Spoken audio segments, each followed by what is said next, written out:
بسم اللہ الرحمن الرحیم۔ السلام علیکم ورحمۃ اللہ وبرکاتہ۔ اسلام مورم آفیشیل چینل میں آپ سب کو خوش آمدید کہتا ہوں۔ رسول اللہ صلی اللہ علیہ وسلم کی 5 نصیحتیں۔ حضرت انس رضی اللہ تعالیٰ عنہ فرماتے ہیں کہ رسول اللہ صلی اللہ علیہ وسلم نے مجھے 5 باتوں کی وصیت فرمائی۔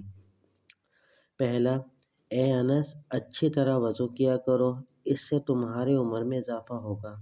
دوسرا، میرا جو بھی امتی تم سے ملے اسے سلام کیا کرو، تمہاری نیکیاں بڑھیں گی۔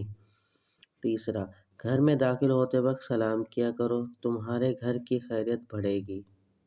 چوتھا، چاش کی نماز پڑھتے رہا کرو، اس لیے کہ تم سے پہلے جو اللہ والے بنے تھے ان کا بھی یہی طریقہ تھا۔ پانچواں، چھوٹوں پر شفقت اور بڑوں کی عزت کیا کرو، قیامت کے دن میرے ساتھیوں میں سے ہوگے۔ امید کرتا ہوں یہ آپ کو آج کی ویڈیو پسند آئی ہوگی۔ ویڈیو کو اپنے دوستوں کے ساتھ شیئر ضرور کیجیے گا۔ ویڈیو پسند ہے تو لائک کر دیجیے۔ چلتا ہوں دوستوں ایک نئی ویڈیو میں، پھر آپ کے سامنے حاضر ہوں گا۔ جب تک کے لیے السلام علیکم ورحمۃ اللہ وبرکاتہ۔